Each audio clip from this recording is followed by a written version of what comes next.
नमस्कार विद्यार्थी मित्रांनो, जर तुम्ही क्लास 7 किंवा क्लास 8 मध्ये असाल तर तुम्ही या वर्षी जी स्कॉलरशिप एग्जाम देणार त्या दृष्टीने आपण आजपासून काय करत आहोत तर स्कॉलरशिप एग्जामला युजफुल ठरेल असे मॅथ या सब्जेक्टचे काही क्वेश्चन्स किंवा काही टॉपिक्स एक्सप्लेन करणार आहोत। विद्यार्थी मित्रांनो, जर तुम्ही क्लास 7 मध्ये आहात किंवा जर तुम्ही क्लास 8 मध्ये आहात तर या वर्षी तुम्हाला स्कॉलरशिप एग्जाम देण्याची संधी आहे। स्कॉलरशिप एग्जाम मध्ये पेपर फर्स्ट आणि पेपर सेकंड असे दोन पेपर घेतले जातात, पण सगळ्यांना अवघड वाटणारा विषय म्हणजे मॅथ आणि मेंटल ॲबिलिटी। तर बघा विद्यार्थी मित्रांनो की काय होतंय की मॅथ जो सब्जेक्ट आपल्याला स्कॉलरशिप एग्जाम मध्ये विचारला जातो तर त्याची काठिण्य पातळी ही खूप जास्त असते। शासन काय करते, आपल्याला एक सिलेबस प्रोव्हाइड करत असते आणि त्या सिलेबस मध्ये ते काय करतात, युनिटला कॅटेगराइज करतात आणि युनिटला पर्सेंटेज काय करतात त्या ठिकाणी वेटेज देतात। मग अशा कंडिशन मध्ये बघा की जे चॅप्टर म्हणा किंवा जे युनिट हाय पर्सेंटेजचे आहे त्याचा जर आपण चांगला अभ्यास केला तर त्या प्रकारचे प्रश्न ज्या वेळेला पेपरमध्ये येतील तर ते सोडवणे आपल्याला सोपं जाईल। या सगळ्या गोष्टीचा विचार करून ज्या वेळेला मी त्या ठिकाणी सिलेबसची स्टडी केली, मला असं लक्षात आलं की त्या ठिकाणी हा जो मॅथ सब्जेक्ट आहे याच्यामध्ये असणारा मेन्सुरेशन हा जो चॅप्टर आहे याला सगळ्यात जास्त म्हणजे 20% वेटेज देण्यात आलेला आहे। मग मेन्सुरेशन हा जो चॅप्टर आहे याच्यामध्ये कोणते चॅप्टर इन्क्लुडेड असतात तर त्या ठिकाणी जे जॉमेट्री सब्जेक्ट आहे त्याच्याशी रिलेटेड जे असतात बघा की ज्याच्यामध्ये आपण जॉमेट्रिकल फिगर म्हणतो, ज्याच्यामध्ये स्क्वेअर, ट्रायंगल, रेक्टँगल, सर्कल या प्रकारचे जॉमेट्रिकल फिगर येतात। या सगळ्यांचा आपल्याला perimeter, area, surface area, volume तो फाइंड आउट करणे या प्रकारचे प्रश्न या ठिकाणी विचारले जातात। मग प्रश्न कशा प्रकारचे विचारले जातील या सगळ्यांचा आवाका तुम्हाला मिळायला हवा, कारण अभ्यास करत असताना बघा जोपर्यंत आपल्याला एखाद्या टॉपिकवर कोणत्या प्रकारचे प्रश्न विचारले जातात हे कळणार नाही तोपर्यंत आपल्या अभ्यासाला एक व्यवस्थित दिशा मिळणार नाही। या सगळ्या दृष्टीचा विचार करून बघा आजपासून स्कॉलरशिप त्यातल्या त्यात क्लास 7 आणि क्लास 8 दोघांना उपयोगी पडेल अशा प्रकारचे चॅप्टर मी एक्सप्लेन करायला सुरुवात करत आहे। तर विद्यार्थी मित्रांनो, सगळ्यांनी तुम्ही या ठिकाणी लक्ष द्या, म्हणजे तुम्हाला हा जो व्हिडिओ आहे तुम्ही जर शेवटपर्यंत बघा तर नक्कीच तुम्हाला याचा काय होईल त्या ठिकाणी फायदा होईल। तर बघा आपण आज काय करत आहोत या ठिकाणी, तर या ठिकाणी बघा आपण कोणत्या सब्जेक्टला स्टार्ट केलेला आहे त्या ठिकाणी तर मॅथ, कारण सगळ्यांना अवघड जाणारा विषय आहे मॅथ, कारण त्या ठिकाणी कोणत्या पॅटर्नने प्रश्न विचारले जातात हे विद्यार्थ्यांच्या लक्षातच येत नाही। त्यामुळे तुमचा फायदा यावा या दृष्टीने सगळ्यात जास्त वेटेज किंवा सगळ्यात जास्त हाय पर्सेंटेज क्वेश्चन ज्या युनिटवर विचारले जातात असा तो युनिट जो आहे त्याचं नाव काय या ठिकाणी मेन्सुरेशन। तर बघा या ठिकाणी आपण या ठिकाणी या चॅप्टरला एक्सप्लेन करायला मी सुरुवात करते। तर विद्यार्थी मित्रांनो लक्ष द्या, आपण ज्या टॉपिकला स्टार्ट केलेलं आहे त्या टॉपिकचं नाव आहे त्या ठिकाणी मेन्सुरेशन। आता या ठिकाणी बघा विद्यार्थी मित्रांनो की काय होतंय की आपण जो चॅप्टर एक्सप्लेन करत आहोत त्या चॅप्टरचे नाव आहे या ठिकाणी पेरिमीटर। काय म्हटलं, पेरिमीटर म्हणजे काय असते त्या ठिकाणी तर बघा पेरिमीटर इज काय असतो त्या ठिकाणी sum of all sides of a given figure. म्हणजे काय म्हटलेलं या ठिकाणी की सगळ्यात पहिल्यांदा जो चॅप्टर आपण शिकवतो त्या चॅप्टरचा तुम्हाला अर्थ माहित असणं गरजेचं आहे की एखाद्या जॉमेट्रिकल फिगरचे जर आपल्याला पेरिमीटर काढायला विचारलं म्हणजे आपल्याला नेमकं करायचं काय तर पेरिमीटर काढायचं आहे म्हणजे नेमकं काय करायचं आपल्याला, ती जी जॉमेट्रिकल फिगर दिलेली आहे तिथे जितकं काय दिलेले असतात त्या ठिकाणी साइड्स दिलेले असतात त्याचा काय करायचं असतो आपल्याला त्या ठिकाणी सम करायचा असतो। तर बघा या ठिकाणी सगळ्यात पहिला फॉर्म्युला आपण मी एक्सप्लेन करते। काय हा त्या ठिकाणी सगळ्यात जो पहिला फॉर्म्युला आहे तो फॉर्म्युला काय या ठिकाणी तर पेरिमीटर ऑफ अ ट्रायंगल। आता बघा आपल्या सगळ्यांना माहिती आहे की ट्रायंगल जो असतो त्या ठिकाणी ट्रायंगलला काय असतात त्या ठिकाणी 3 साइड्स आणि 3 अँगल्स काय असतात त्या ठिकाणी इन्क्लुडेड असतात। म्हणजे अशी जॉमेट्रिकल फिगर की ज्याला 3 साइड्स आणि 3 अँगल्स दिलेले आहे त्याला काय म्हणतो आपण त्या ठिकाणी ट्रायंगल। आणि जर आपल्याला काय विचारलं की what is the perimeter of triangle तर अशा सिच्युएशन मध्ये आपल्याला करायचं काय असते त्या ठिकाणी the sum of length of 3 sides. म्हणजे ज्या वेळेला आपण काय करू त्या ठिकाणी ट्रायंगलचं पेरिमीटर फाइंड आउट करू तर त्या कंडिशन मध्ये आपल्याला काय करायचं आहे, ट्रायंगलच्या जे 30 साइड्स दिलेले आहे त्याची जी व्हॅल्यू दिलेली असते त्याचं काय करायचं असतं सम करायचं असतं, म्हणजे आपल्याला काय मिळेल या ठिकाणी पेरिमीटर ऑफ ट्रायंगल मिळेल। नेक्स्ट फॉर्म्युला बघा काय म्हटलेलं आहे त्या ठिकाणी पेरिमीटर ऑफ अ रेक्टँगल, म्हणजे 2 लेंथ प्लस ब्रेथ या प्रकारचा फॉर्म्युला काय करता येईल या ठिकाणी यूज करता येईल। कारण बघा ज्या वेळेला आपण काय करतो या ठिकाणी रेक्टँगल ड्रॉ करतो तर या ठिकाणी बघा जर याला मी नेमिंग केलं तर हा ए, हा बी, हा सी आणि डी। या ठिकाणी बघा काय होते की एडी ची जी लेंथ असते ती बीसीच्या इक्वल असते आणि जी एबी ची लेंथ असते ती काय असते त्या ठिकाणी सीडीच्या इक्वल असते। आपण एडी आणि बीसी याला काय कन्सिडर करतो त्या ठिकाणी लेंथ आणि एबी आणि सीडी याला काय कन्सिडर करतो आपण या ठिकाणी ब्रेथ। आपल्याला ज्या वेळेला बघा पेरिमीटर ऑफ रेक्टँगल विचारलं जाते खरं तर आपल्याला करायचं काय असतं या ठिकाणी सम ऑफ ऑल साइड्स। रेक्टँगलला किती साइड्स दिलेले आहेत त्या ठिकाणी तर 4 साइड, म्हणजे आपण काय केलं असतं त्या ठिकाणी perimeter of rectangle find out करत असताना एल प्लस बी प्लस एल प्लस बी, पण हे करण्यामध्ये काय होतं त्या ठिकाणी विद्यार्थी मित्रांनो आपला वेळ जास्त वाया जातो। मग असं न करता त्यांनी काय केलेलं आहे या ठिकाणी याच पेरिमीटरला त्यांनी आपल्याला फॉर्म्युल्याच्या फॉर्ममध्ये कन्वर्ट करून दिलेलं आहे की जर तुम्हाला पेरिमीटर ऑफ रेक्टँगल काढायला विचारलं तर सरळ सरळ आपल्याला दिलेले 4 साइडची सम न करता आपल्याला काय करायचं आहे 2 लेंथ प्लस ब्रेथ या प्रकारचा फॉर्म्युला यूज करायचा आहे, म्हणजे आपल्याला काय होईल त्या ठिकाणी आन्सर काढायला सोपं जाईल. परत बघा नेक्स्ट जी फिगर दिलेली आहे ती काय दिलेली आहे तुम्हाला त्या ठिकाणी स्क्वेअर. मग काय असलेलं आपण काय करू त्या ठिकाणी स्क्वेअरची डायग्राम ड्रॉ करू. तर काय होईल त्या ठिकाणी स्क्वेअरची डायग्राम ड्रॉ केल्यानंतर तर या ठिकाणी या प्रकारची जर आपण डायग्राम ड्रॉ केली तर या ठिकाणी बघा पी क्यू आर आणि एस ही जी जॉमेट्रिकल फिगर आहे बघा ही स्क्वेअर आहे, कारण या ठिकाणी ह्या ज्या ऑल साइड्स आहेत त्या कशा आहेत त्या ठिकाणी इक्वल आहे. आणि आपण काय करतो बघा पेरिमीटर काढत असताना सम ऑफ ऑल साइड्स करतो, परंतु स्क्वेअरची त्या ठिकाणी प्रॉपर्टी काय असते त्या ठिकाणी की ऑल साइड्स कशा असतात त्या ठिकाणी इक्वल असतात. ज्या वेळेला ऑल साइड्स इक्वल असतात अशा कंडिशनमध्ये 4 साइडचं सम करत बसण्यापेक्षा जर आपण काय केलं त्या ठिकाणी 4 इंटू साइड केलं तर त्या ठिकाणी आपल्याला डायरेक्ट काय करता येतो त्या ठिकाणी perimeter of square find out करता येतो. त्याच्यानंतर बघा नेक्स्ट जी फिगर दिलेली आहे ती काय दिलेली आहे त्या ठिकाणी रोम्बस. म्हणजे रोम्बस काय आहे ही एक अशी जॉमेट्रिकल फिगर आहे बघा की ज्याचे काय असतात त्या ठिकाणी 4 साइड्स कसे असतात त्या ठिकाणी इक्वल असतात, परंतु त्या ठिकाणी जो ईच अँगल आहे तो 90चा असतो का त्या ठिकाणी तर नाही. मग जर आपल्याला रोम्बसला रिप्रेझेंट करायचं असेल बघा तर रोम्बस काय केला जातो त्या ठिकाणी या फॉर्म मध्ये रिप्रेझेंट केला जातो. ही जी डायग्राम मी ड्रॉ केलेली आहे ही जी डायग्राम आहे ही कशाची आहे त्या ठिकाणी रोम्बसची. रोम्बसची सिच्युएशन कशी असते की याच्या 4 साइड्स तर इक्वल असतात, परंतु ईच अँगल जो असतो तो त्या ठिकाणी 90 डिग्रीचा नसतो. मग बघा या ठिकाणी की रोम्बसचे ऑल साइड इक्वल असल्यामुळे त्याचा जरी आपल्याला पेरिमीटर फाइंड आउट करायचं असेल तर आपल्याला काय करावं लागेल या ठिकाणी बघा 4 इंटू साइड या प्रकारचा फॉर्म्युला यूज करावा लागेल, म्हणजे आपल्याला काय करता येईल या ठिकाणी perimeter of rhombus find out करता येईल. परत बघा या ठिकाणी आता या कधी कधी काय होतं बघा की सर्कल किंवा सेमी सर्कल याचाच आपल्याला काय करायचं असतो त्या ठिकाणी पेरिमीटर फाइंड आउट करायचा असतो, पण त्याला पेरिमीटरच्या फॉर्म मध्ये न घेता आपल्याला काय करायचं आहे त्या ठिकाणी सर्कमफरन्सच्या फॉर्म मध्ये घ्यायचं आहे. मग आता या ठिकाणी बघा आपल्याजवळ 2 फॉर्म्युले दिले. जर आपल्याला काय करायचं असेल सर्कमफरन्स ऑफ काय फाइंड आउट करायचं असेल या ठिकाणी सर्कल फाइंड आउट करायचं असेल तर या ठिकाणी circumference of circle find out करायचे बघा 2 फॉर्म्युले दिलेले आहे. पहिला जो फॉर्म्युला आहे तो काय आहे या ठिकाणी 2 पाय आर आणि दुसरा जो फॉर्म्युला दिलेला आहे तो काय दिलेला आहे पाय डी. या ठिकाणी बघा हा जो आर आहे हा आर काय रिप्रेझेंट करत असतो या ठिकाणी तर रेडियस ऑफ दी सर्कल. आणि आपल्याला माहित आहे रेडियस आणि डायमीटरचं रिलेशन काय असते की ज्या वेळेला आपण रेडियसला काय करतो त्या ठिकाणी डबल करतो तर आपल्याला जे ऑप्शन होते ते काय असतो त्या ठिकाणी डायमीटर. म्हणून त्या ठिकाणी बघा 2 प्रकारचे फॉर्म्युले दिलेले आहेत. कधी कधी काय होतं त्या ठिकाणी की एखादा जो प्रॉब्लेम दिलेला असतो तर त्या प्रॉब्लेममध्ये रेडियस दिलेला असते, अशा सिच्युएशन मध्ये तुम्ही काय करू शकता त्या ठिकाणी 2 पाय आर हा फॉर्म्युला यूज करू शकता. पण एखाद्या वेळेला बघा तिथे रेडियस न देता त्याने जर डायमीटर दिलेला असेल तर त्या ठिकाणी तुम्ही डायरेक्टली काय करू शकता पाय डी हा फॉर्म्युला यूज करू शकता. बघा पाय जो आहे हा काय असतो त्या ठिकाणी मॅथमॅटिकल कॉन्स्टंट असतो आणि याची व्हॅल्यू कशी असते त्या ठिकाणी फिक्स्ड असते. ज्या वेळेला आपल्याला काय करायचं क्वेश्चन सॉल्व्ह करायचंय तर पायची व्हॅल्यू कधी कधी एक्झाम्पल मध्ये दिलेली असते, अदरवाईज जर ती दिलेली नसेल तर आपल्याला काय करायचंय त्या पायची व्हॅल्यू पुटअप करत असताना एकतर तुम्ही काय करू शकता 22/7 अदरवाईज काय करू शकता त्या ठिकाणी 3/14 या 2 पैकी कोणती एखादी व्हॅल्यू काय करू शकता त्या ठिकाणी यूज करू शकता. आता त्याच्यानंतर बघा या ठिकाणी सर्कमफरन्स ऑफ सेमी सर्कल. आपल्याला माहित आहे बघा की या ठिकाणी हा सर्कल जो आहे तो या फॉर्म मध्ये रिप्रेझेंट केला जातो, पण ज्या वेळेला आपण सेमी सर्कल म्हणतो बघा तर सेमी सर्कल आपल्याला काय करावं लागतं त्या ठिकाणी ड्रॉ करत असताना सेमी सर्कल म्हणजे काय होईल की ज्या वेळेला सर्कलचे आपण 2 इक्वल पार्टिशन करू तर त्याला काय म्हणतो या ठिकाणी सेमी सर्कल. म्हणजे सर्कमफरन्स ऑफ सर्कल जर फाइंड आउट करायचंय तर आपल्याला 2 पाय आर किंवा पाय डी या प्रकारचा फॉर्म्युला यूज करावा लागेल. पण जर आपल्याला बघा सर्कमफरन्स ऑफ सेमी सर्कल म्हणजे काय असतो त्या ठिकाणी हाफ सर्कल जर त्या ठिकाणी फाइंड आउट करायचं असेल तर या ठिकाणी बघा पहिला फॉर्म्युला काय दिलेला आहे तुम्हाला त्या ठिकाणी pi r plus 2 r pi r plus d या प्रकारचं काय करू शकता त्या ठिकाणी फॉर्म्युला यूज करू शकता.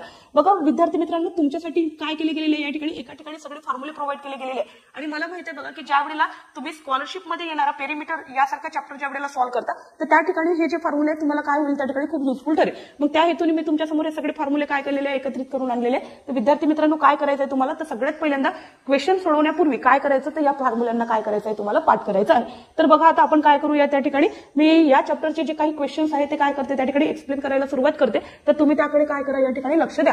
तर बघा या ठिकाणी आपण आता काय करूया की आतापर्यंत मी तुम्हाला फॉर्म्युले एक्सप्लेन करून सांगितले, परंतु पेपरमध्ये प्रश्न कशा प्रकारचे येतात आणि बघा जे विद्यार्थी 7वी मध्ये आहे आणि जे विद्यार्थी 8वी मध्ये आहे दोघांनाही फायदा व्हावा या हेतूने मी काय केलेले काही 8 क्लासमध्ये विचारलेले प्रिव्हियस इयर क्वेश्चन, काही 7th क्लास किंवा 8th क्लासच्या टेक्स्टबुक मधले क्वेश्चन किंवा काही जे JNV मध्ये विचारलेले प्रिव्हियस इयर क्वेश्चन आहे या सगळ्यांना एकत्रित करून आणलेले आहे. म्हणजे तुम्हाला काय होईल त्या ठिकाणी की पेरिमीटर या टॉपिकवर वेगवेगळे कशा प्रकारचे प्रश्न विचारले जातात या ठिकाणी त्याची काय येईल त्या ठिकाणी कल्पना येईल आणि त्याच्यामुळे नक्कीच तुम्हाला काय होईल त्या ठिकाणी अभ्यास करताना फायदा होईल. बघा तर विद्यार्थी मित्रांनो आपला जो चॅप्टर आहे त्या चॅप्टरचं नाव काय या ठिकाणी तर पेरिमीटर. आणि या पेरिमीटर चॅप्टरचं 1 मिनिट थांबा. हा जो पेरिमीटर चॅप्टर आहे बघा या पेरिमीटर चॅप्टरचं आपण काय करू या ठिकाणी एक्सप्लेनेशनला स्टार्टिंग करूया. तर सगळ्यात पहिल्यांदा मी काय करते क्वेश्चन नंबर फर्स्ट रीड करते, तुम्ही सगळ्यांनी काय करायचं आहे त्या ठिकाणी लक्ष द्यायचं आहे. काय विचारलंय बघा मी मागे पण सांगितलं होतं आणि आता पण तेच सांगते की प्रश्न काय दिलेला आहे तो काय करायचा विद्यार्थी मित्रांनो, नीट वाचायचा. आणि जोपर्यंत आपल्याला त्या क्वेश्चन मध्ये काय दिलेलं आहे समजणार नाही तोपर्यंत काय करायचंय तिथपर्यंत आपण काय करू शकत नाही, या ठिकाणी पोहोचू शकत नाही.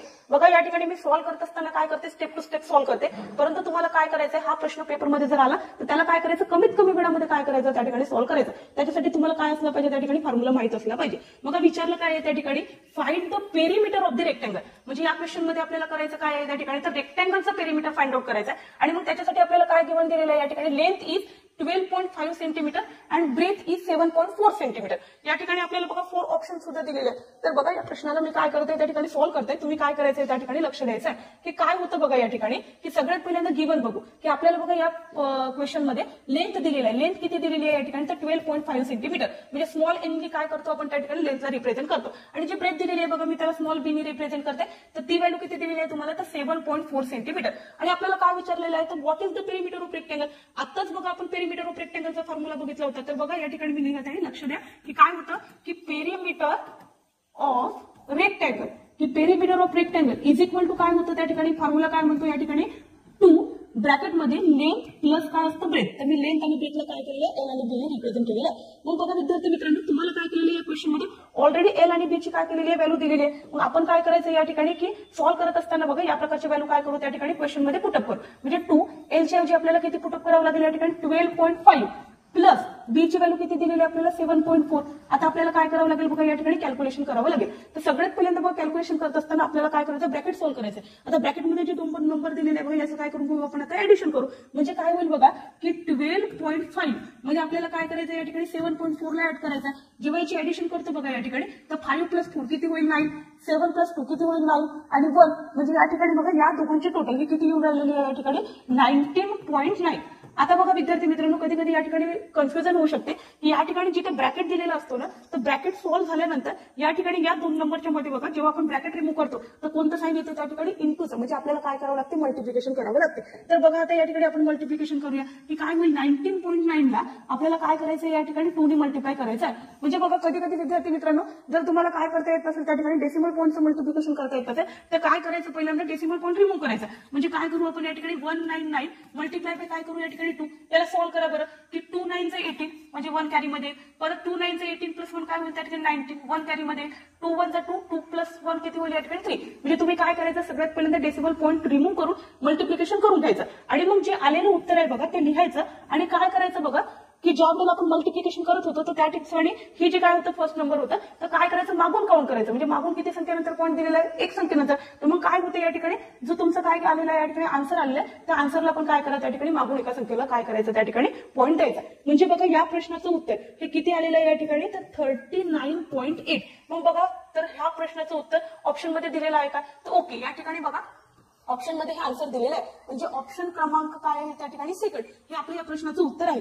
आणि एक गोष्ट विद्यार्थी मित्रांनो तुम्हाला लक्षात ठेवायची आहे की या ठिकाणी काय होतंय बघा की लेंथ जी दिलेली आहे ती सेंटीमीटर मध्ये दिलेली आहे, ब्रेथ जी दिलेली आहे ती सेंटीमीटर मध्ये दिलेली आहे. अशा सिच्युएशन मध्ये पेरिमीटरचं जे युनिट असते बघा ते ऑलवेज सेंटीमीटर मध्येच असते. या ठिकाणी काय होतंय की तुम्हाला दिलेले जे 4 ऑप्शन आहे ते टोटली काय आहे एकमेकापासून डिफरंट आणि प्रत्येकाचं जे युनिट आहे बघा ते सेंटीमीटर दिलेलं आहे. म्हणून या प्रश्नामध्ये कन्फ्युज होण्याचं काही कारण नाही. पण कधी कधी काय होते बघा, ज्या वेळेला पेपर अरेंज केला जातो तर एकसारखं दिसणारे 2 ऑप्शन असतात. म्हणजे काय होऊ शकते, 39.8 इथे दिलेला राहू शकतो, 39.8 इथे दिलेला राहू शकतो. कधी कधी काय करतात बघा विद्यार्थी मित्रांना कन्फ्युजन करायसाठी ते एकाचं युनिट मीटर ठेवतात आणि एकाचं युनिट काय करतात त्या ठिकाणी सेंटीमीटर ठेवतात. आणि आपण काय करतो त्या ठिकाणी युनिटकडे व्यवस्थित लक्ष देत नाही. आणि असं झाल्यामुळे काय होईल, जर आपण सेंटीमीटरच्या ऐवजी काय केलं, मीटरला काय केलं, टिक केलं, तर मग आपलं कॅल्क्युलेशन जरी बरोबर असलं तरी युनिट चुकल्यामुळे काय होऊ शकते त्या ठिकाणी आपला आन्सर चुकू शकते. म्हणून सगळ्यांसाठी नोट आहे बघा, लक्षात ठेवायचंय तुम्हाला की मी काय सांगत आहे की ज्या वेळेला बघा हे नोट डाऊन करा तुम्ही या ठिकाणी जे जे व्हिडिओ बघत आहे की पेरिमीटर काय म्हणत आहे या ठिकाणी की पेरिमीटर मध्ये जर काय असेल त्या ठिकाणी लेंथ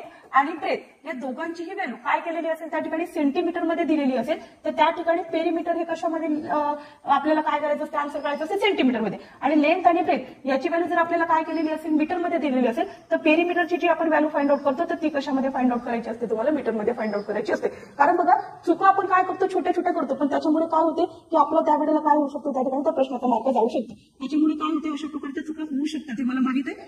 म्हणून मी तुमच्यापर्यंत ही माहिती पोहोचवत आहे. तुम्ही काय करायचं या गोष्टीकडे कटाक्षाने काय करायचं लक्ष द्यायचं. चला आता विद्यार्थी मित्रांनो आपण काय करू या ठिकाणी दुसऱ्या प्रश्नाकडे जाऊया. क्वेश्चन नंबर 2 बघा या ठिकाणी.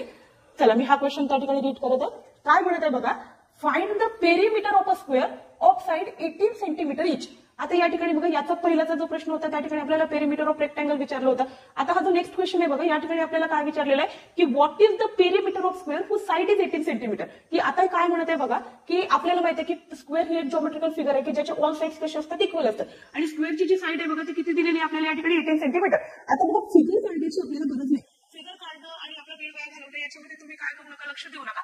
काय करायचं डायरेक्ट प्रश्नाकडे जायचं. म्हणजे काय होतं सगळ्यात पहिल्यांदा गिव्हन डाटा फाइंड आउट करा की गिव्हन डाटामध्ये काय म्हटलेलं आहे या ठिकाणी की साइड इज इक्वल टू किती दिलेलं आपल्याला या ठिकाणी 18 सेंटीमीटर आणि विचारलं काय आहे की what is the perimeter of square. मग आपल्याला फॉर्म्युला पाठ असायला हवं की काय आहे त्या ठिकाणी की perimeter of square is equal to काय असतो की स्क्वेअरच्या ऑल साइड्स इक्वल असतात. त्याच्यामुळे ज्या वेळेला त्याचा पेरिमीटर फाइंड आउट करायचा असतो आपण कोणता फॉर्म्युला यूज करतो या ठिकाणी 4 इंटू साइड. मग आपण काय करूया त्या ठिकाणी व्हॅल्यू पुटअप करूया. बघा ज्या वेळेला आपण काय करू व्हॅल्यू पुटअप करू तर काय होईल या ठिकाणी की 4 इंटू साइड. साइड किती दिलेली आपल्याला या ठिकाणी 18 म्हणजे आपल्याला काय करावं लागेल 18 मल्टिप्लाय बाय 4 म्हणजे या ठिकाणी बघा जर याचं आपण कॅल्क्युलेशन करू तर आपल्या या प्रश्नाचं उत्तर काय येईल या ठिकाणी 72. आता राहिला प्रश्न बघा युनिटचा. काय होतं या ठिकाणी की दिलेला आन्सर हे कशामध्ये आहे त्या ठिकाणी सेंटीमीटर मध्ये म्हणजे साइडची जी व्हॅल्यू दिलेली होती ती सेंटीमीटर मध्ये होती. याचा अर्थ आपलं जे आन्सर आहे हे कशामध्ये यायला पाहिजे त्या ठिकाणी सेंटीमीटर मध्ये यायला पाहिजे. इथे जे 4 ऑप्शन दिलेले बघा 72 हा एकच ऑप्शन आहे की ज्याचं युनिट 7 सेंटीमीटर मध्ये आहे. त्याच्यामुळे इथे काही कन्फ्युज होण्याचं कारण नाही. या प्रश्नाचं उत्तर काय येईल या ठिकाणी ऑप्शन क्रमांक 3 म्हणजे त्या ठिकाणी 72 सेंटीमीटर. तर विद्यार्थी मित्रांनो हा प्रश्न तुम्हाला समजलेला असेल. चला तर आपण काय करूया या ठिकाणी पुढच्या प्रश्नाकडे जाऊया. आपण आता काय करू त्या ठिकाणी क्वेश्चन नंबर 3 मी एक्सप्लेन करते तर तुम्ही काय करायचं लक्ष द्यायचं. बघा काय होते की पेरिमीटर या टॉपिकवर वेगवेगळ्या प्रकारचे प्रश्न विचारले जाते. तर काही क्वेश्चन हे इझी असतात काही क्वेश्चन काय असतात त्या ठिकाणी हार्ड असतात. परंतु ज्यावेळेला आपण या चॅप्टरला काय करतो त्या ठिकाणी स्टार्ट करतो तर आपल्याला बेसिक क्वेश्चन समजणं गरजेचं आहे. जसं जसं तुम्हाला काय होत जाईल त्या ठिकाणी बेसिक क्वेश्चनचा एकदा कशा प्रकारे सॉल्व्ह करायचा याचा आवाका आला की मी काय करते त्या ठिकाणी हळूहळू त्या ठिकाणी क्वेश्चनची लेवल वाढवत येते आणि पेपरमध्ये या ठिकाणी आणखी कोणत्या लेवलचे हार्ड क्वेश्चन विचारले जाऊ शकते हे तुम्हाला काय करते मी एक्सप्लेन करू सांगते. तर सगळ्यात पहिल्यांदा बघा हा चॅप्टर तुम्हाला काय झालं पाहिजे त्या ठिकाणी क्लिअर झालं पाहिजे. त्याचा बेस तुम्हाला स्ट्रॉंग झालं पाहिजे. या हेतूने मी सगळ्यात पहिल्यांदा काय केलेलं आहे त्या कॉन्सेप्टशी रिलेटेड डायरेक्ट क्वेश्चन काय करते मी तुम्हाला त्या ठिकाणी एक्सप्लेन करत आहे. तर विद्यार्थी मित्रांनो बघा आपण आता क्वेश्चन नंबर 3 कडे जाऊया. तर तुम्ही क्वेश्चन नंबर 3 कडे लक्ष द्या. काय होत आहे बघा या ठिकाणी प्रश्न वाचत आहे लक्ष द्या. काय म्हटलेलं आहे बघा the area of square is 4.41 square centimetre. What is it's perimeter. आता बघा या ठिकाणी की थोडंसं काय झालेलं आहे त्या ठिकाणी चेंजेस झालेले आहे. याच्यापूर्वी पण काय केलं आपण perimeter of square find out केलं पण तिथे काय होतं बघा की साइडची व्हॅल्यू आपल्याला डायरेक्टली दिलेली होती. या क्वेश्चन मध्ये काय होत आहे की आपल्याला पेरिमीटर फाइंड आउट करायचंय. कशाचं पेरिमीटर फाइंड आउट करायचं स्क्वेअरचा. परंतु बघा आपल्याला माहिती आहे की पेरिमीटर ऑफ स्क्वेअरचा फॉर्म्युला काय असतो तर 4 इंटू साइड म्हणजे जोपर्यंत आपल्याला साइडची व्हॅल्यू माहिती आहे तोपर्यंत आपण पेरिमीटर फाइंड आउट करू शकतो का तर नाही. तर या ठिकाणी काय होतंय बघा की पेरिमीटर फाइंड आउट करायसाठी जी साइड्स आपल्याला आवश्यक आहे तर ती दिलेली नसून या ठिकाणी काय दिलेलं आहे तर एरिया ऑफ स्क्वेअर दिलेला आहे. तर बघा त्या ठिकाणी मी तुम्हाला काय करते या क्वेश्चनला व्यवस्थित एक्सप्लेन करून सांगते. तुम्ही व्यवस्थित लक्ष द्या की काय करायचं हे आपल्याला क्लिअर आहे ना की आपल्याला काय करायचं perimeter of square find out करायचं आहे. मग मी काय करते बघा याला थोडंसं 2 पार्टिशन मध्ये सॉल्व्ह करते. इकडे बघा पहिल्यांदा फॉर्म्युला लिहिते. काय होईल की पेरिमीटर ऑफ कशाचा पेरिमीटर फाइंड आउट करायचा आहे त्या ठिकाणी तर स्क्वेअरचा आणि आपल्याला माहिती आहे की perimeter of square is equal to काय असतो त्या ठिकाणी तर 4 इंटू साइड. परंतु बघा जर आपल्याला साइडची व्हॅल्यू डायरेक्टली दिलेली असते तर आपण या प्रश्नाला पटकन सॉल्व्ह केलं असतं. पण साइड दिलेलं नसून आपल्याला एरिया ऑफ स्क्वेअर दिलेलं आहे. मग याचं काय करायचं बघा इकडे लक्ष द्या की काय होते की या ठिकाणी बघा आपल्याला काय दिलेलं आहे तर एरिया ऑफ स्क्वेअर दिलेला आहे. एरिया ऑफ स्क्वेअरची व्हॅल्यू किती दिलेली आहे आपल्याला तर 4.41 स्क्वेअर सेंटीमीटर. आता काय होते बघा की आपल्याला काय करायचंय की अशा प्रकारचे प्रश्न सॉल्व्ह करत असताना जी गोष्ट काढायची आहे तिथपर्यंत पोहोचण्याकरिता जी गोष्ट दिलेली आहे त्याचा काय करावं लागेल आपल्याला त्या ठिकाणी यूज करावं लागेल. मग मी काय करते बघा या ठिकाणी एरिया ऑफ स्क्वेअरचा यूज करून सगळ्यात पहिल्यांदा साइड फाइंड करण्याचा प्रयत्न करते. तर काय होते बघा या ठिकाणी की एरिया ऑफ जो स्क्वेअर आहे तो फाइंड आउट करण्यासाठी एक फॉर्म्युला यूज केला जातो. पहिले जे मी फॉर्म्युलाची लिस्ट प्रोव्हाइड केलेली आहे त्याच्यामध्ये मी पेरिमीटरचे फॉर्म्युला दिलेले आहे. हा थोडासा तुमच्यासाठी नवीन फॉर्म्युला आहे बघा. जर तुम्हाला विद्यार्थी मित्रांनो माहित असेल तर चांगली गोष्ट आहे. पण जर तुम्हाला एरिया ऑफ स्क्वेअरचा फॉर्म्युला माहित नाही तर बघा मी बोर्डवर लिहिते याकडे लक्ष द्या. काय असतं या ठिकाणी तर हा जो एरिया ऑफ काय आहे स्क्वेअर आहे. तर बघा area of square is equal to formula काय असतो त्या ठिकाणी तर साइड स्क्वेअर म्हणजे आपल्याला या ठिकाणी एरिया ऑफ स्क्वेअरचा फॉर्म्युला काय या ठिकाणी साइड स्क्वेअर. आता काय होते बघा या ठिकाणी की आपल्याला साइडची व्हॅल्यू फाइंड आउट करायची आणि आपल्याला एरिया ऑफ स्क्वेअर काय केलेलं दिलेलं आहे. मी त्या कशा प्रकारे सॉल्व्ह करते लक्ष द्या की एरिया ऑफ स्क्वेअरची व्हॅल्यू पुटअप करायची किती आहे 4.41 इज इक्वल टू काय आहे या ठिकाणी बघा साइड स्क्वेअर. आपल्याला काय करायचे साइडची व्हॅल्यू फाइंड आउट करायची परंतु 4.41 ही कशाची व्हॅल्यू या ठिकाणी साइड स्क्वेअरची व्हॅल्यू. मग अशा कंडिशन मध्ये बघा आपल्याला जर काय करायचं त्या ठिकाणी साइडची व्हॅल्यू जर फाइंड आउट करायची असेल तर काय करायचं बघा टेकिंग काय करू त्या ठिकाणी square root on both sides. म्हणजे आपल्याला काय करायचंय बघा, जर या प्रकारची सिच्युएशन आली तर taking square root on both the side करायचंय. म्हणजे काय होईल बघा की इथे आपण ज्या वेळेला सॉल्व्ह करू तर स्क्वेअर रूट या प्रकारे रिप्रेझेंट केला जातो. तर 4.41 ला स्क्वेअर रूट मध्ये ठेवायचा आहे आणि आपण काय करू त्या ठिकाणी हा जो साइड स्क्वेअर असतो बघा याला सुद्धा काय करायचं आहे त्या ठिकाणी स्क्वेअर रूट मध्ये ठेवायचा आहे. पण तुम्हाला बघा या ठिकाणी लक्ष द्यायचं की सॉल्व्ह करत असताना काय होते या ठिकाणी हा जो स्क्वेअर रूट आहे आणि ही जी साइड स्क्वेअर आहे बघा हे दोघं कॅन्सल होतात. म्हणजे ज्या वेळेला आपल्याला स्क्वेअरला काय करायचं असेल कॅन्सल करायचं असेल अशा ठिकाणी आपण काय करतो त्या ठिकाणी तर स्क्वेअर रूट अप्लाय करतो. मग ज्या वेळेला आपण काय करतो की आपल्याला साइडची व्हॅल्यू पाहिजे होती तर अशा कंडिशनमध्ये आपल्याला स्क्वेअरला रिमूव्ह करायचं आहे. म्हणून काय केलं taking square root on both the side. ज्या वेळेला आपण दोन्ही साइडला काय करतो स्क्वेअर रूट घेतो तर त्या ठिकाणी स्क्वेअर आणि स्क्वेअर रूट काय होऊन जातो या ठिकाणी कॅन्सल होतो. आणि ज्या वेळेला आपण काय करू अंडर रूट 4.41 ची व्हॅल्यू फाइंड आउट करू तर ही व्हॅल्यू बघा किती येते या ठिकाणी तर 2.1. म्हणजे आपल्याला साइडची व्हॅल्यू काढायची होती इथे काय होईल स्क्वेअर आणि स्क्वेअर रूट कॅन्सल होईल. म्हणजे आपल्याला कशाची व्हॅल्यू मिळेल या ठिकाणी साइड. आणि तुम्ही काय कराल या ठिकाणी 4.41 चा जर स्क्वेअर रूट फाइंड आउट करा तर ती व्हॅल्यू किती असते या ठिकाणी 2.1. आता बघा एरिया ऑफ स्क्वेअर हा सेंटीमीटर मध्ये दिला म्हणजे स्क्वेअर सेंटीमीटर मध्ये दिलेला होता. याचा अर्थ ही जी साइड आहे कशामध्ये कन्सिडर करायची सेंटीमीटर मध्ये कन्सिडर करायची. बघा या ठिकाणी कमीत कमी वेळामध्ये स्क्वेअर रूट कसं फाइंड आउट करतो याचा मी तुम्हाला काय करते वेगळा व्हिडिओ प्रोव्हाइड करते.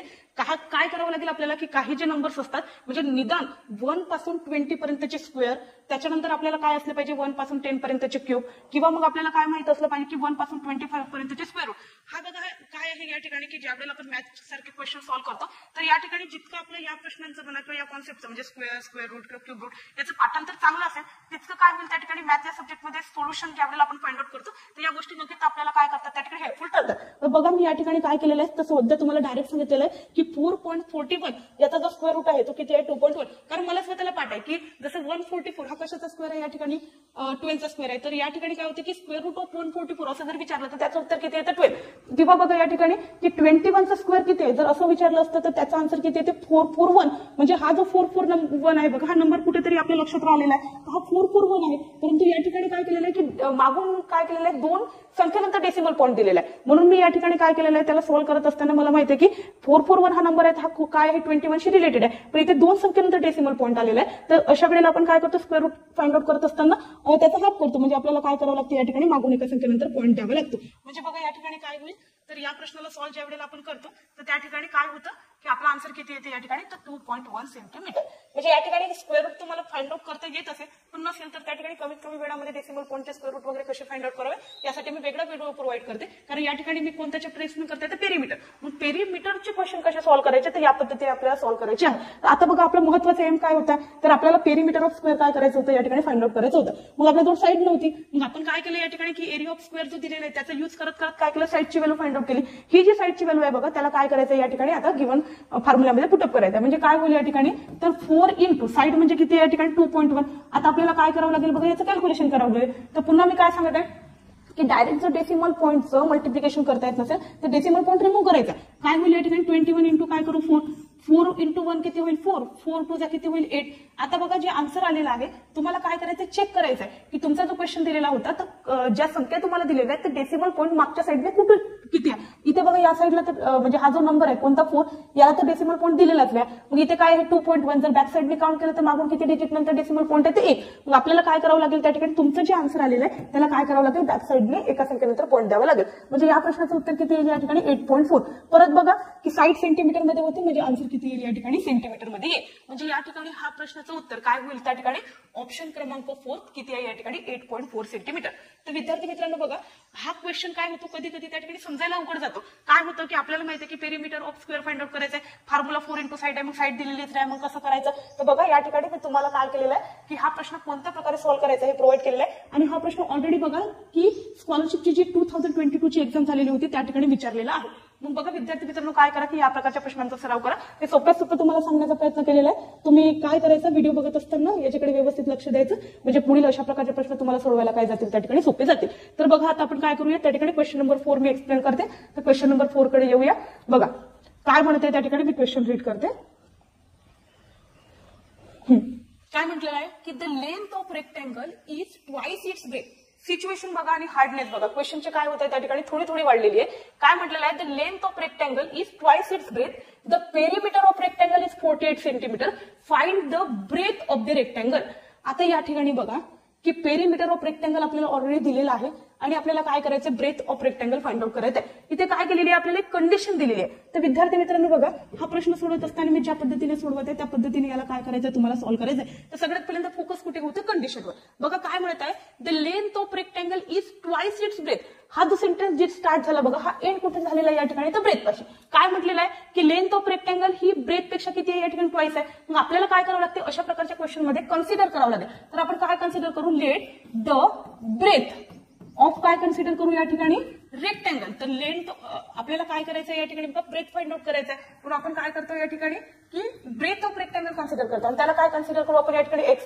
म्हटलेलं काय बघा की length of rectangle is twice its breath. मग ही जी लेंथ आहे बघा ही जी आपल्याला काय दिलेली आहे ब्रेथ दिलेली आहे त्याच्यापेक्षा ट्वाइस आहे. म्हणजे या ठिकाणी काय होईल की हा जर एक्स आहे तर आपल्याला काय कन्सिडर करावं लागेल त्याला 2x.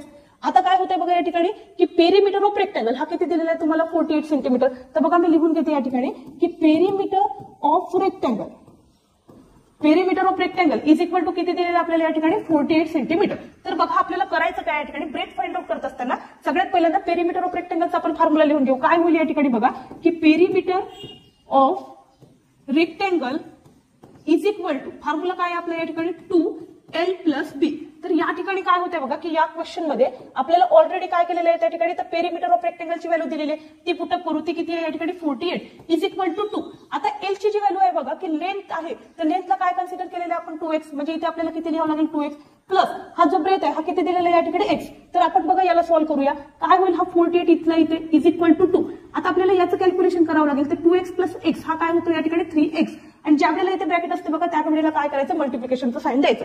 पुढे याला सॉल्व्ह करूया बघा काय होईल या ठिकाणी की इज इक्वल टू की 48 तर आपल्याला लिहावं लागेल आणि 48 इज इक्वल टू 2 × 3x किती होते या ठिकाणी 6x. आपल्याला काय करायचे एक्स ची व्हॅल्यू फाइंड आउट करायची. मग आपल्याला काय करावं लागेल हा जो 6 मल्टिप्लाय मध्ये याला काय करू आपण डिवाइड मध्ये पाठवू. म्हणजे x इज इक्वल टू काय होईल 48 डिवाइडेड बाय 6. मग या ठिकाणी x इज इक्वल टू बघा 6 8 जा किती होईल या ठिकाणी 48. म्हणजे आपल्याला जर x चा आन्सर किती मिळालेला आहे आपल्याला 8. आपल्याला विचारलं काय होतं बघा की find the breadth of the rectangle. आणि ब्रेथ ऑफ रेक्टँगल आपण किती कन्सिडर केला होता त्या ठिकाणी x ची व्हॅल्यू मिळालेली आहे ते किती आहे 8. या ठिकाणी बघा की पेरीमीटर हा सेंटीमीटर मध्ये दिलेला होता. याचा अर्थ ब्रेथची व्हॅल्यू सुद्धा कशामध्ये येईल या ठिकाणी सेंटीमीटर मध्ये. म्हणजे ब्रेथ ऑफ रेक्टँगल हे किती आहे या ठिकाणी ते 8 सेंटीमीटर. बघा प्रश्न काय केले जातात त्या ठिकाणी वेगवेगळ्या प्रकारचे विचारले जाते. तरी मी तुम्हाला सोप्या काय करते एक्सप्लेन करण्याचा प्रयत्न करत आहे की आपल्याला काय केलेलं होतं कंडिशन दिलेली होती त्या कंडिशनचा यूज करत करत आपण काय केलेलं या ठिकाणी ब्रेथ पर्यंत पोहोचलेला आहोत. तर विद्यार्थी मित्रांनो मला असं वाटतं की हाही प्रश्न तुम्हाला समजलेला असेल. तर आपण काय करूया या ठिकाणी पुढच्या प्रश्नाकडे जाऊया. चला क्वेश्चन नंबर 5 काय म्हटलेलं आहे बघा या ठिकाणी. क्वेश्चन नंबर 5 मी रीड करत आहे. काय म्हटलंय the area of a square field is 1024 square metre. Find its काय म्हटलेलं आहे या ठिकाणी पेरीमीटर. की आपल्याला बघा काय दिलेलं आहे या ठिकाणी की एरिया ऑफ स्क्वेअर दिलेला आहे तो किती या ठिकाणी 1024 स्क्वेअर मीटर. आणि आपल्याला काय करायचं आहे बघा फाइंड इट्स पेरीमीटर. आपल्याला काय करायचं आहे त्या ठिकाणी पेरीमीटर फाइंड आउट करायचं आहे. बघा हा प्रश्न सोडवत असताना आपल्याला काय माहित असलं पाहिजे त्या ठिकाणी की आपल्याला पेरीमीटर काढायचंय कशाचा काढायचं तर स्क्वेअरचा. तर मी काय करते बघा सगळ्यात पहिल्यांदा फॉर्म्युला लिहिते की काय आहे perimeter of square is equal to perimeter of स्क्वेअरचा फॉर्म्युला काय आहे या ठिकाणी तर 4 × साईड. परंतु बघा साईडची व्हॅल्यू आपल्याला दिलेली आहे का नाही. मग दिलेलं काय आहे तर एरिया ऑफ स्क्वेअर. मग आपण लिहून घेऊया काय म्हणते की area of square is equal to किती दिलेलं आहे या ठिकाणी 1024 स्क्वेअर मीटर. मग काय करावं लागेल बघा की आपल्याला कशाची व्हॅल्यू दिली आहे एरिया ऑफ स्क्वेअरची व्हॅल्यू दिलेली आहे. मग याचा फॉर्म्युला यूज करून आपल्याला कशाची व्हॅल्यू काढावी लागेल या ठिकाणी साईडची व्हॅल्यू काढावी लागेल. मी आता बघा एरिया ऑफ स्क्वेअरचा काय करते त्या ठिकाणी फॉर्म्युला लिहिते. काय म्हटलेलं आहे या ठिकाणी की area of square is equal to काय असतो याच्या पूर्वी पण मी सांगितलं होतं तर फॉर्म्युला काय या ठिकाणी साईड स्क्वेअर. आता काय होते बघा या ठिकाणी की एरिया ऑफ स्क्वेअरची व्हॅल्यू दिलेली आहे किती आहे 1024 इज इक्वल टू काय असते या ठिकाणी साईड स्क्वेअर. आता ज्या वेळेला बघा परत ही कंडिशन आलेली आहे की आपल्याला साईडची व्हॅल्यू काय करायची या ठिकाणी फाइंड आउट करायची आहे. परंतु या ठिकाणी साईड स्क्वेअर दिलेला आहे. मग आपल्याला स्क्वेअर काय करायचं रिमूव्ह करायचं आहे. मग अशा कंडिशन मध्ये काय करायचं तर taking square root on both the side. म्हणजे दोन्ही साईडला काय करू स्क्वेअर रूट घेऊ. म्हणजे √1024 इज इक्वल टू काय होईल या ठिकाणी तर √ साईड स्क्वेअर. आणि मी तुम्हाला सांगितलं होतं बघा की स्क्वेअर आणि स्क्वेअर रूट हे काय होतं या ठिकाणी कॅन्सल होतात. म्हणजे याच्या पूर्वी नंतर जर आपल्याला सॉल्व्ह करायचं असेल तर काय होईल बघा या ठिकाणी की साईडची व्हॅल्यू आपल्याला फाइंड आउट करायची आहे. आणि या कंडिशन मध्ये काय होते स्क्वेअर आणि स्क्वेअर रूट कॅन्सल होतो. आणि जर आपण काय केलं या ठिकाणी 1024 याचं काय केलं या ठिकाणी स्क्वेअर रूट फाइंड आउट केलं तर त्याचा आन्सर किती येते या ठिकाणी 32. आता बघा या ठिकाणी हे स्क्वेअर रूट फाइंड आउट कसे करायचे तुम्हाला मी वेगळं सांगणारच आहे. तरी बघा या ठिकाणी की ज्या वेळेला तुम्ही 1024 चा स्क्वेअर रूट फाइंड आउट करता तो येतो 32. तरी तुम्हाला जर डाऊट असेल तर बघा मी या ठिकाणी 32 चा स्क्वेअर रूट म्हणजे 1024 चा स्क्वेअर रूट 32 असेल तर 32 चा जर स्क्वेअर केला तर तो किती यायला पाहिजे 1024 यायला पाहिजे. मग होतं का असं ते एकदा चेक करू बघा. 2 × 2 किती होतं 4, 2 × 3 6. पुन्हा क्रॉस करू आपण 3 × 2 6 आणि 3 × 3 किती होईल 9. याला ऍड करू बघा. हा 4, 6 + 6 12, 1 आणि 1 + 9 किती होईल 10. तर बघा की स्क्वेअर रूट ऑफ 1024 हा किती येतो त्या ठिकाणी 32. तर या ठिकाणी एरिया ऑफ स्क्वेअर मीटर मध्ये होता म्हणजे साईडची व्हॅल्यू पण कशामध्ये येईल मीटरमध्ये. आता बघा आपला मेन एम काय होता तर perimeter of square find out करायचं होतं. पेरिमीटर ऑफ स्क्वेअरचा फॉर्म्युला काय होता 4 × साईड. साईडची व्हॅल्यू किती मिळालेली आहे 32. आपण या फॉर्म्युल्यामध्ये पुटअप करूया. काय होईल की 4 × 32 कॅल्क्युलेशन करा बघा. काय होईल 4 × 2 किती होईल 8 आणि 4 × 3 किती होईल या ठिकाणी 12. म्हणजे या ठिकाणी इथे एम मीटर आहे म्हणजे ही पण व्हॅल्यू कशामध्ये येईल मीटरमध्ये. मग हे ऑप्शन आहे का तर हो बघा ऑप्शन क्रमांक 4 या हे काय आहे प्रश्नाचं खरं उत्तर आहे. तर विद्यार्थी मित्रांनो तुम्हाला आतापर्यंत मी टोटल काय केलेलं आहे 5 प्रश्न एक्सप्लेन केलेले आहे. तर माझी अशी आशा आहे की तुम्हाला हे प्रश्न समजलेले असेल. बघा ज्या वेळेला मी काय करते एखादी व्हिडिओ बनवत आहे तर तुम्हाला समजावं याकरिता मला काय करावं लागतं डिटेल एक्सप्लेनेशन द्यावं लागते आणि या नादामध्ये काय होते व्हिडिओची लेंथ खूप मोठी होऊन जाते. तर आपण काय करूया बघा की पेरिमीटर या चॅप्टरचा मी काय केलेलं आहे तुम्हाला तर फर्स्ट पार्ट समजावून सांगितलंय म्हणजे टोटल मी 5 क्वेश्चन आता घेतलेले आहे. पुन्हा काय करेल मी याच्या पुढचे थोडेसे हार्ड बेस वाढवेल आणि याच्यानंतरचे जे नेक्स्ट क्वेश्चन आहे बघा ते मी काय करते तुम्हाला पुढच्या व्हिडिओमध्ये काय करते त्या ठिकाणी एक्सप्लेन करते. तरी विद्यार्थी मित्रांनो या व्हिडिओला तुम्ही बघा आणि जास्तीत जास्त आपल्या विद्यार्थी मित्रांपर्यंत हा व्हिडिओ शेअर करा. कारण आता बघा येणारी एक्झाम ही 7th क्लास 8th क्लासची स्कॉलरशिप एक्झाम आहे आणि जर तुम्ही आत्तापासून याची काय कराल त्या ठिकाणी नीट तयारीला सुरुवात करा तर नक्की यश हे काय आहे तुमच्याच हातात आहे. कारण जो कठीण वाटणारा सब्जेक्ट आहे याला मी काय करताय त्या ठिकाणी तुमच्यासाठी सोपं करण्याचा प्रयत्न करताय. तर बघा या व्हिडिओला काय करायचंय तुम्हाला त्या ठिकाणी लाईक करायचंय त्याच्या ठिकाणी शेअर करायचं आणि काय करायचंय त्या ठिकाणी सबस्क्राईब करायचंय. तर विद्यार्थी मित्रांनो लवकरच आपण काय करूया त्या ठिकाणी पुढच्या व्हिडिओमध्ये भेटूया. धन्यवाद.